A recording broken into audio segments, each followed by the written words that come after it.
Now, that is how these people operate. We will just hear that suspected headsmen, they have changed it now. Sometimes you say suspected Fulani headsmen invaded. We never get to see the video. We never get to see the image, the pictures. We never get to hear the audio of these people as they are coming to attack the villages. Never. It is after they have come, they have committed their havoc, they have destroyed, they have killed, they have maimed. Then when they leave, after they have left, it is pictures of the havoc they have wreaked that we are shown. Why is this?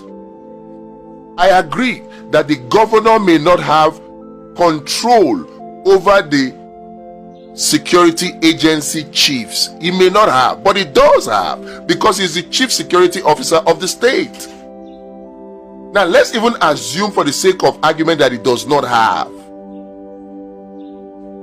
What stops the governor of Benue, the governor of Plateau, to install early warning systems in those flashpoints in their state? What stops them?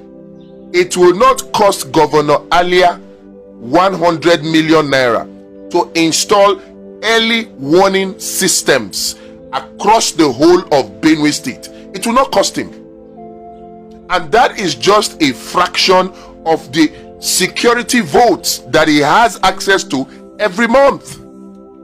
So why doesn't Governor Alia spend less than 100 million to install early warning systems in Benue State to prevent this, in such that you have the faces, the audio, and the pictures, the video of these perpetrators of this violence? Doesn't cost him anything. But no, he would rather spend the security vote anyhow he likes. And then when these kind of issues come up, he will now go to Pope. He will now start saying the governors are handicapped. The governors are not handicapped. The governors are complicit.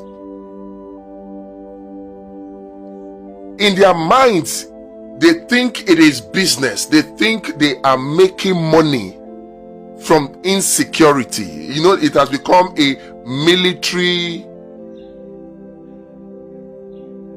contractual complex. I don't want to say industrial because there's no industry there. They're not making anything. They're not building anything. So there's no military industrial complex. No.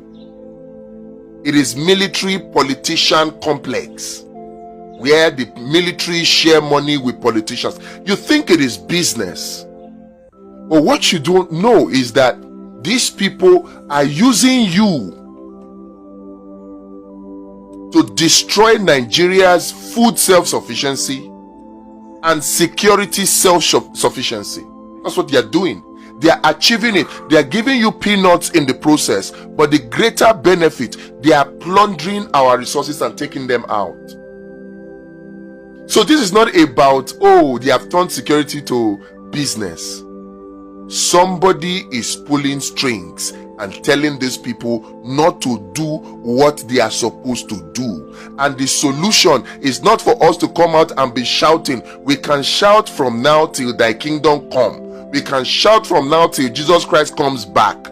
So long as we have puppets in charge of affairs in this country, the security situation in Nigeria will not change.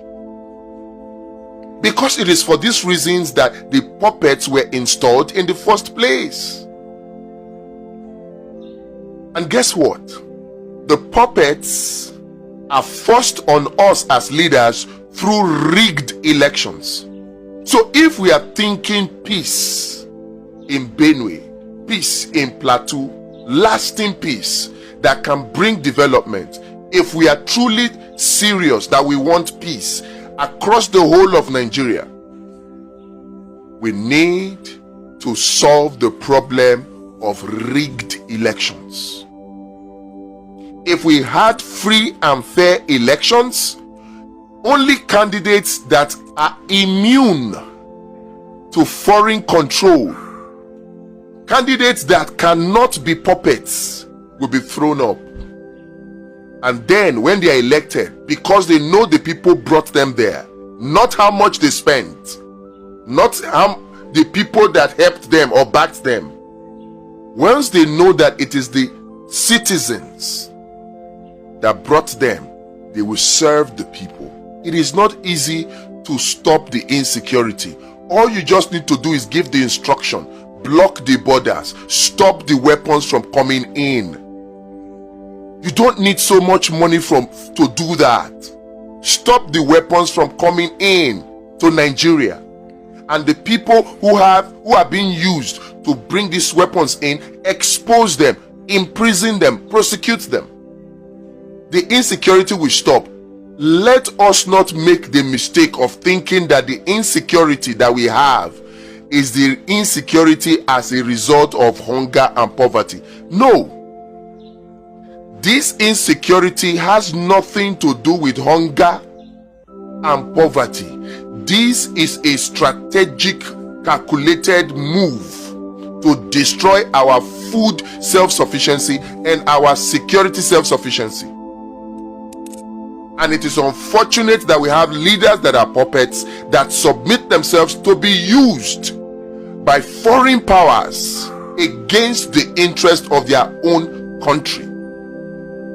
It's unfortunate because the people who are supposed to hold these people to account in the legislature are in bed with the same people. So it's state capture.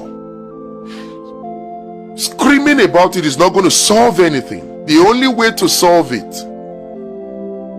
is to vote them out. And you can't vote them out if the election is not free and fair. So the pathway to peace in Benue, in Nigeria, lasting peace, and not just peace, to development, is free and fair elections. So whatever you talk about, don't allow yourself to be distracted by the daily dose of distraction that we are given. In fact, daily overdose of distraction. Focus. What are we doing to make sure that the elections of 2027 is free and fair, so that we don't continue to allow puppets to be forced on us, who will now do the biddings of foreign interests, neglecting the interests of Nigerians? How do we get free and fair elections? We have said electoral reform, but electoral reform is just plan A. We need plan B.